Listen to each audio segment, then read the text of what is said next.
And then tomorrow, we have a full and packed day for you tomorrow. But we're actually looking to wrap up. Very excited to have our final main stage presentation be a fireside keynote chat between Tim Baharin and Dmitry Grishin. And while they're finishing miking up our panelists, let me tell you a little bit about these folks. And I know we're going to be getting some other people into the room, so we'll just continue to move on here. Dmitry actually is founder and CEO of Grishin Robotics. Famously sold Ring last year to Amazon. We actually had Amazon in the house here today. Recently sold Eon to Amazon. So he's got a recipe for success that has been working for him really well. The conversation between Dmitry is happening with Tim Baharin. Tim, for those folks who know, it's appropriate that we're in the Computer History Museum with Tim. Not that you're historical, Tim, but you've been there before. So Tim Baharin is in the Valley here, a really well-known futurist and consultant in all things tech and technology. I think he actually even had a hand in helping to build this museum. So Tim and Dmitry will be leading our final fireside chat today at Hardwarecon. So please join me in welcoming Tim Baharin and Dmitry Grishin. Thank you for inviting us to join you. As mentioned, I'm Tim Baharin, I'm President of Creative Strategies. I'm actually old and historic. I started in the industry in 1981 and have been covering the technology sector for a long, long time. I've seen it go through all of its different phases, both its ups and downs, and chronicled it. I've had the privilege of writing for ABC News, Time Magazine, many other publications. In fact, Dave Needle, who's part of this, was one of my editors in the early days.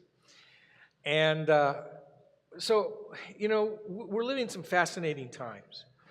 And we're moving in an area where technology is becoming more automated. And we're seeing a lot of new breakthroughs in a lot of different categories. And I'm really pleased to have with us Dmitry Grishin, who historically himself was very critical to what went on with some of the technologies that helped the Russian internet get developed. His bio is actually on the website and all on your material, but I'll just open up with just telling you a little bit of a background. His father was a key scientist and engineer who designed the radar system for the MiG-29 jet fighter. His parents bought him a VCR when he was 12, and he was fascinated by the mechanics of how it worked. In his 6th year of school, his parents bought him a personal computer, and he used it to learn to program and create games and applications for himself.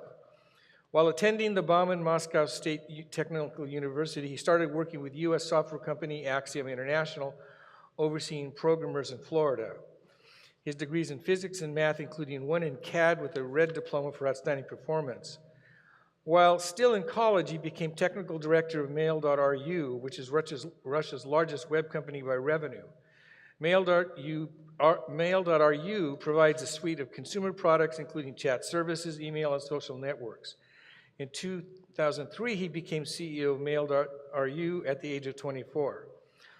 In 2013, Grishin was named on the MIT Technology Review's annual 35 Innovators Under 35 list.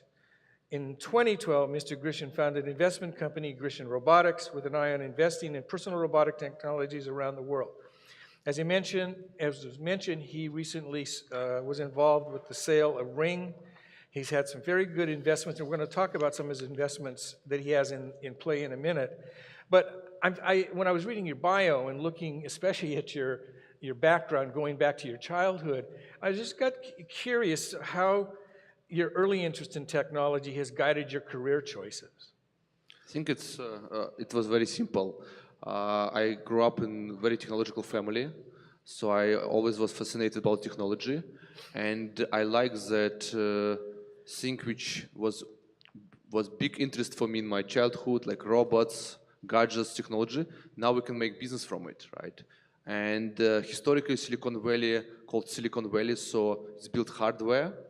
But for some period of time, almost all attention was taken by internet companies, by software companies. And I think that right now, it's a very unique moment in time when you can combine both silicon and the physical things and digital. So we believe that you can build huge new generation of interesting companies if you combine bits and atoms. And this is our thesis, and I think it's one of the most exciting time in the history, because like 30 years ago, you can have 3 engineers to start internet company or computer company. Now you can have 3 engineers, 100K funding, and you can start robotics company, which was not possible before. And this whole thesis of our fund, I think we right now represent the best and most interesting portfolio in hardware in robotics in the world. And we believe we're at the beginning of pretty big, huge revolution. And robotics and hardware will be new $1 trillion market. But you should be very, very careful, because not all hardware can make money, right? And if you can see on public market, if you just have hardware, people usually not pay big price for it. Usually it's like one revenue is your market cap, right? But if you have software, if you have engaged users, this is where you may create magic and where you can create big businesses. So all our philosophy is that you combine physical, digital, and you create nice service behind it. So our portfolio companies like Ring.com, for example, right? Majority people think that it's just a doorbell. But in reality, it's social network. It's social network of neighborhoods.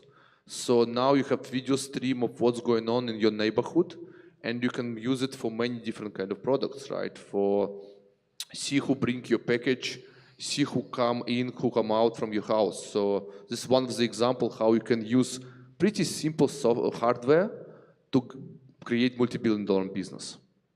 So I want to stay with your background a little bit, because the thing that kind of got you most fascinated in starting down this road was the VCR, as I understood. Now, I happen to really love technology. I didn't become an engineer for one key reason. I love taking things apart. I can't put them back together. To save my life, I couldn't, I mean, literally, I could not put them back together. And very early, I decided that I realized that engineering was not my forte, so I shifted over to marketing. And so I've been in marketing research for my 37 years. But I'm just curious, because as a kid myself, I was really into the technology and things that were around me that were mechanical, et cetera. And like I said, I wasn't good at it, but I was fascinated. But you took that fascination and moved it into a career. And was that the spark, or was it just because you were part of a family that was already technological? I don't know the answer. I think it's happened very naturally for me. I just like technology, I like gadgets, and I think, if to be simple, I was in the right moment, right time, right? So at that moment, not too many people understand computers, and we have huge demand.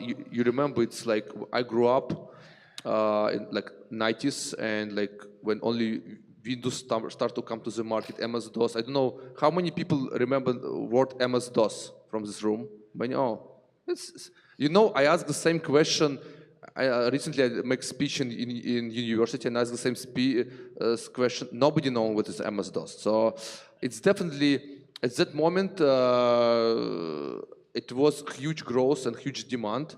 We was only at the beginning when IT technology started to be in demanding. And especially, I think, one of the most interesting things, but I was fascinated not about computers, but also about computer networks.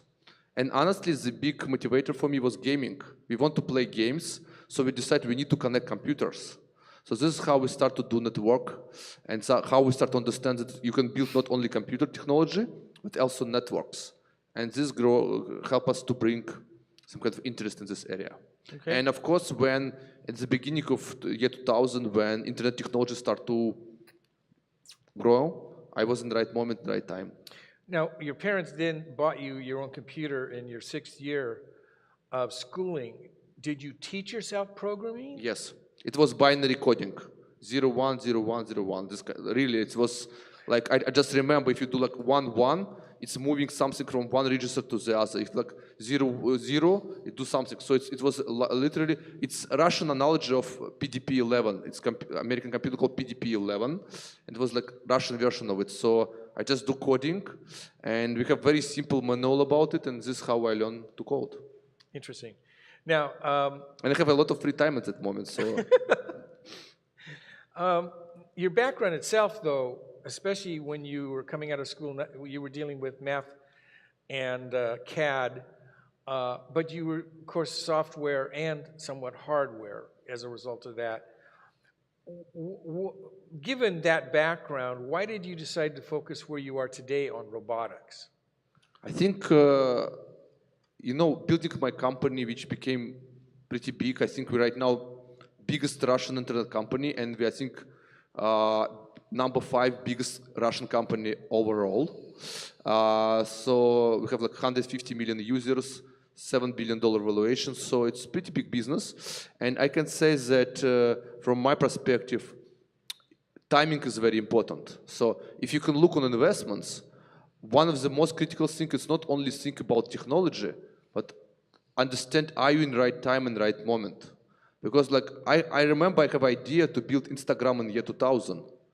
It's a nice idea, but you don't have enough digital cameras, you don't have enough networking to upload digital photo online through modem. Sometimes take 20 minutes, right? So it will be very slow Instagram, right? So I think that understanding timing is critical, and I believe that right now it's right timing for building robotics and hardware companies. And there is a few reasons for this. Reason number one, we have connectivity everywhere. So now if you build hardware or robots, you don't need to care about connectivity cables, right? You have 3D printers which help you to make prototypes very quickly. And of course you have very massive production of hardware in China. So now if you want to build something like 100 or 200 items, 500 items, you can do it. 20 years ago, it was not possible. When you and I met a couple weeks ago, one of the things you said to me as the last thing was that you're really interested in consumer applications within robotics. Tell me a little bit about your thinking about consumers, because we think of, when I think about robotics, at least right now, I think about automation in factories and where they're building cars. Some of that is robotic automation. Mm-hmm. But your focus really is much more in investments, especially within the consumer space. What led you to that? And then we're going to get into some of the companies that you've gotten into that helps explain that.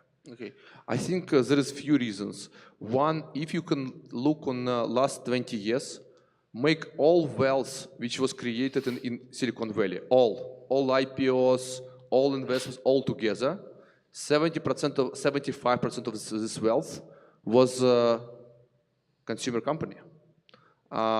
So I think that what's happening in consumer, it's much more tough to build nice, interesting consumer company. But if you found right place and right product, your outcome is much higher, right?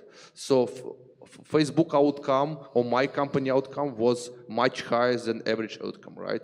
So I think if you understand and know how to pick these companies, it's the best place to be. And second, I think if you can look on Silicon Valley and especially on Sun Hill Row where we're based, more and more funds right now focusing on enterprise. And there is few reasons for this. Reason number one, a lot of people already think that we already have almost anything on consumer internet. And I may agree with that, right? On consumer internet, you already like all big headache fruits already taken.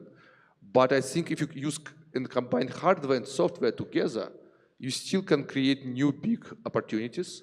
And this is, for example of Ring, Eero, some other like scooter companies, which is now growing very much, and so on and so forth. So I think that definitely investing in consumer hardware is more difficult, but if you pick right company, outcome will be much, much bigger. Okay.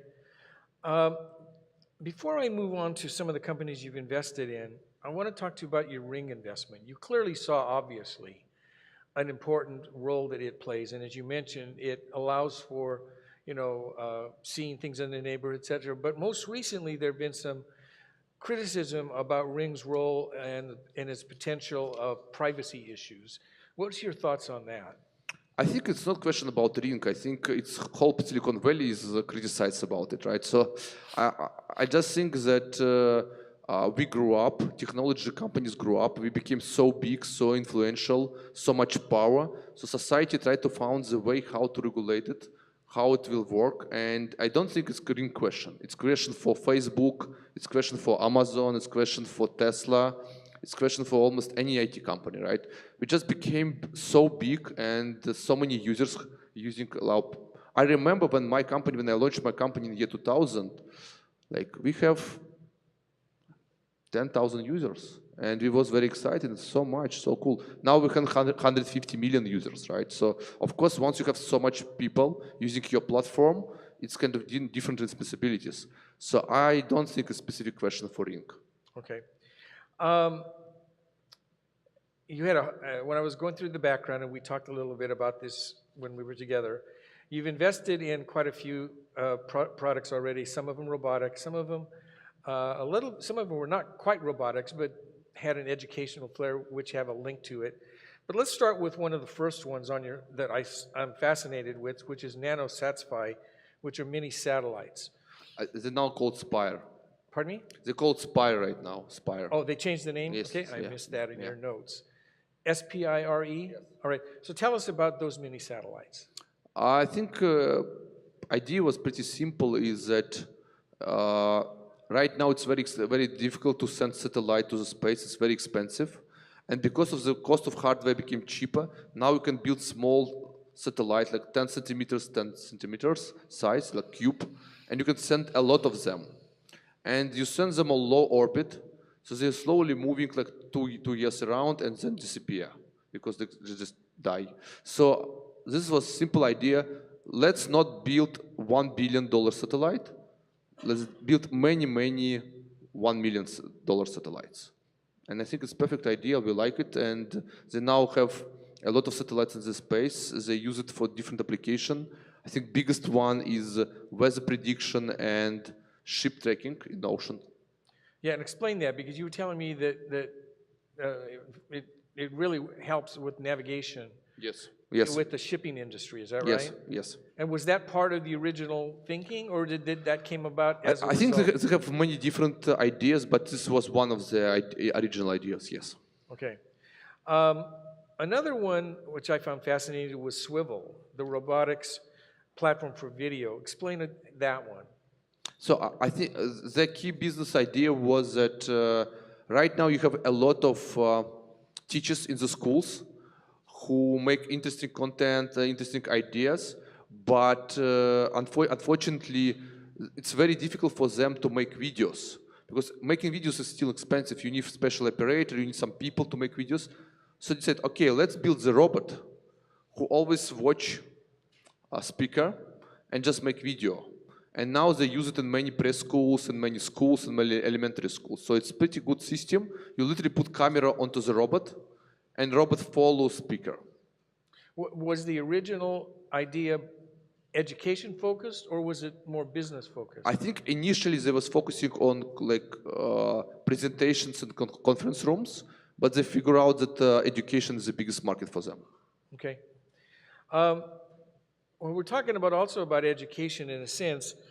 You've also invested in some companies that are more STEM related, right? And one of them is called Orbotix. It's Firo, small robot, like a ball. They also built, I think, most popular consumer robot called BB-8. It's maybe a small Star Wars robot, which I think they sold a lot of, like many millions. We didn't disclose the number, but I think it's right now the most sold. I think they have the biggest amount of products they ship to the users. Majority is kids. Okay. Another one that you invested in is called Little Bits. I've actually bought that from my grandkids. Okay, good. Thank you. What is Little Bits? So it's Lego for electronics. So each block have some special function. I don't know, battery or sensor or motor, and you can just connect them together and build any kind of hardware gadget you like. A lot of schools and a lot of universities use them for prototypes. Really cool company. So do you, again, since you've also thinking about robotics for education, I'm just curious about your philosophy about robotics in education? Is there a grander vision that you have? Yes, and I think that what right now I observe in Silicon Valley, that more and more people have small attention span, right?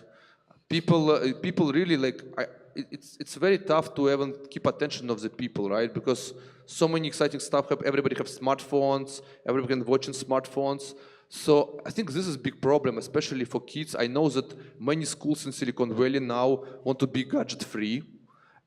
Most surprising enough, I remember my daughter right now in preschool, right? And I'm going to visit different schools in Bay Area, and I see some big donors on the school names, like very famous IT entrepreneurs.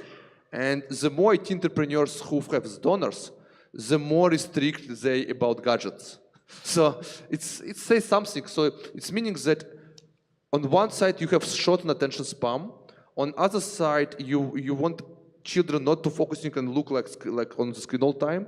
So we think that robots and robotics education, this is where you continue to engage kids to do something really cool and fun.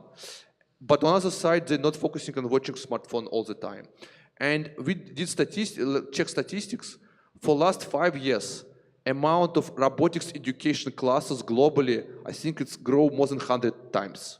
So it's one of the biggest growing sector in education, because robotics combine almost everything kids need to know in 21st century: programming, engineering, and they not watch on iPhone all the day.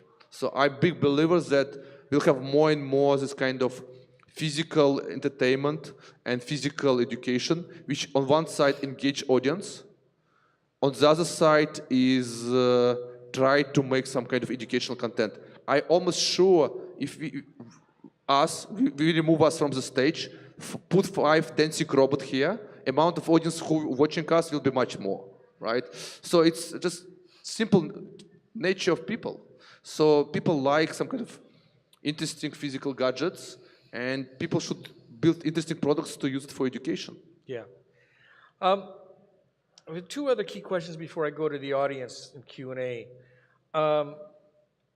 You now have invested quite a few companies. You've got a good example and you've got an exceptional track record. What is your criteria you use when you evaluate new investments? Oh, it's a lot of them, and I think it's many of them. But let's try to simplify for the audience. I think a lot of cases people measure hardware companies is how many hardware devices they ship. Like how many devices you sell in the month, in the week, but we're not focusing on this. We're focusing on what is engagement, what is retention of your hardware, how many people use your hardware and how often it's used. So we almost apply software metrics, like engagement retention, 3 days retention, 5 days retention, 10 days retention, to see are people really use it hardware. Because you will surprise. Do you know when what's the months people buy the most amount of hardware in America? Do you know the months? Can you guess? I would think December, but... You're right. But do you know how much of this hardware bought in December people use in January? Very little. Less than 1% in general. People have presents. So a lot of entrepreneurs create really nice hardware product. They see sales number. Oh, nice, I sold thousands of devices. They come to the stage, comes to the pitch competitions, shows the graph. I have 100 of smart, whatever it can be, coffee machines, smart, and then you check how many users really use these machines. It's very few. So I think that the most important thing, if you want to remember one thing from my speech today, if you build hardware with some kind of software component, focus how many people use your hardware on daily basis. This is the most critical thing, right? How sticky is your hardware? Because stickiness equal money. The more retention, the more stickiness you have to your hardware, the more money you will make. Simple rule. If no matter how many you sell, if people don't use it later, you can build a huge business out of it. Okay. In the MIT article on you, it says you envision automated chairs that swoop to whenever someone wants to sit. which I thought was a great idea. You've thought a lot about the future of robotics. Going forward, what are your predictions for the world of robotics and how it will impact our future? It's very simple. I think almost always, if public people, like public media, talk about robots, they talk about two areas. Area number one, robots start killing people. They like this topic, so Terminators, all this kind of thing. Topic number two, that robots make us unemployed, right? And I don't know about first part, but I know about second part. I did a lot of analysis of history. And if you can look on beginning of 20th century, we have, maybe you don't remember, but we have 6 days working week. It's typical person in the world works 6 days a week. And then because of the revolution and the industrial revolution, automation, we now have 5 working days in the week. So my prediction, if you have more robots, we start to moving to 4 days working week. So it will be 4 days we work, 3 days we do entertainment. This we are moving. There is already several countries in Europe already doing some kind of test. They try to say what will happen is if you have 4 days in the like 4 working days. I think France already do test for 4.5 working days. So I think it will be just natural to have more weekend and less work days. This is where we're coming. Okay. I actually have more questions, but I'd like to open it up to the audience. Now, here's the problem. This is the only hand mic we've got. So if you're going to ask a question, you should scream. Like, ah. Yeah, stand up and make it, and ask it as loud as you can. David, you start with you. Oh, thanks, Aaron. One of the things about Ring that was so amazing is that it was actually projected on Shark Tank, right? Yes. I don't know if everybody knows that. Yeah. It was big story about it. Like they were rejected. And you know, even more interesting part of this. So now Jamie, founder of Ring, join Shark Tank as judge. Yeah, that's pretty clever of them. So what was the impact of that? Did it change anything in the company, or just, well, that's their opinion, let's just keep doing what As I know, even the rejection on Shark Tank make a lot of attention to the company. So just to be there, they already start to talk to many people and it's helped him a lot. But I can say that Ring is pretty typical history of a lot of hardware entrepreneurs. You need to do a lot of iterations. The first version will not work very well. They're changing a lot, so do prototypes, changing. So hardware is hard. So everybody's saying that hardware is hard. It's true. So they're not lying. It's really true. But my point is, one of the most important thing about Ring, it's not that the hardware themselves. The product and design was in the market where you use it every day. You cannot use it because you come and press the button, right? You have notifications. So frequency that almost every person use Ring many times per day. This is where magic is happening. And they missed that. Yeah. And I think that, again, I try to say it again and again because I said it many times. If you design hardware, try to think what service you can attach to this hardware so that people will use it every day. But sometimes, even if you found this service, it's not make you successful. There's 2 famous companies, GoPro and Fitbit. Both of them nice in hardware. They have service, but they not figure out the way how to make this service. How many of you launching Fitbit app? I don't think too many of you, right? How many of you launch GoPro app? Not too many of you. I have prediction. If GoPro was smart in 2005, they may create their own YouTube. Because it was so natural for them.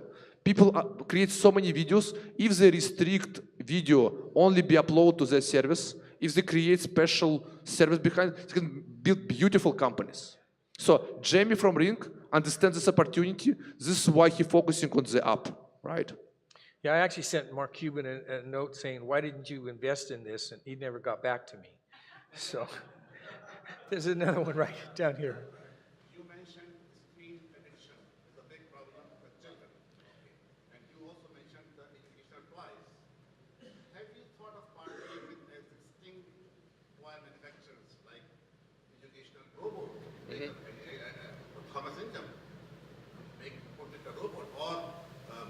a dinosaur.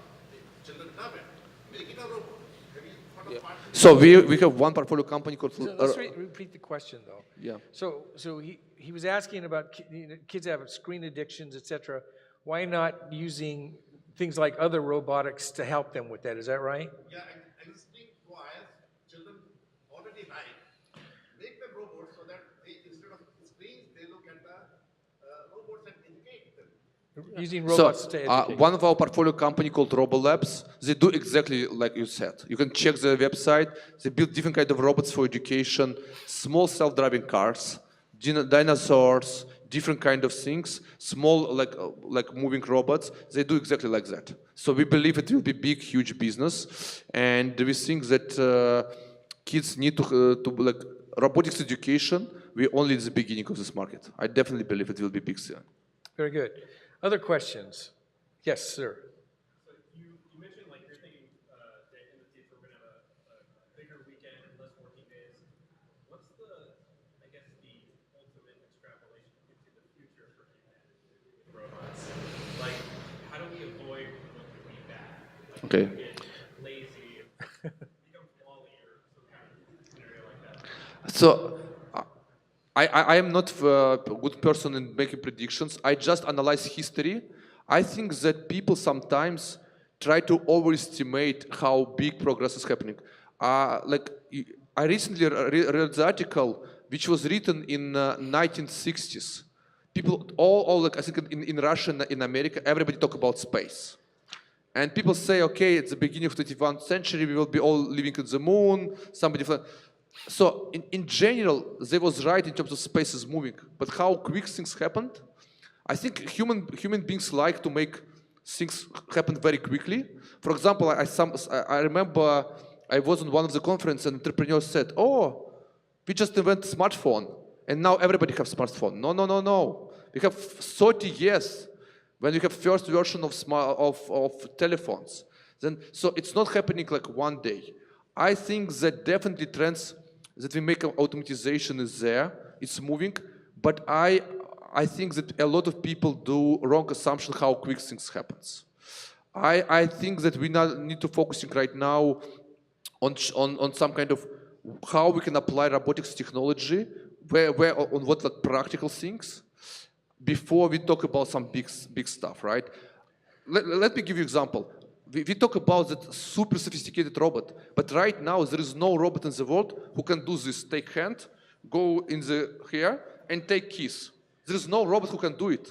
So until you can, like robot can do this simple action, like what we're talking about. So we'll have pickpocket robots. My point is, trend is there, but a lot of people make this assumption and do it like it will come tomorrow, but it's not. It's still, we need to do a lot of improvements, right? A lot of sensor technology, it's happening. My point is that for some reason, people in 1960s, all of reporters, all smart media, they all talk about how human beings will live in space, what the problems it will create for humanity, how we govern the people, how we manage the people. Like they spent almost all 10 years discussing it. But I think they should focus how practical application space we should build, how we can decrease price of the flying to the moon or to the space, right? So I think right now, for some reason, media and majority of the entrepreneurs have wrong agenda in robotics. It's a wrong agenda. It's exactly what's happening 10 years during 1960s and previous century about the space. Exactly the same. Very good. Actually, we're almost out of time. Let me just conclude with one particular question. What I'd really like to ask you is what you're going to invest in yet, but I know you probably won't answer that. But looking forward to the whole trends in technology in general, and in your particular emphasis in robotics, is that going to stay your focus with your investment fund, or are you looking at doing other investment funds for other areas that you have interest in? You know, I think if you can look on company I found in Russia called mail.ru, it's named called mail.ru, right? It's email.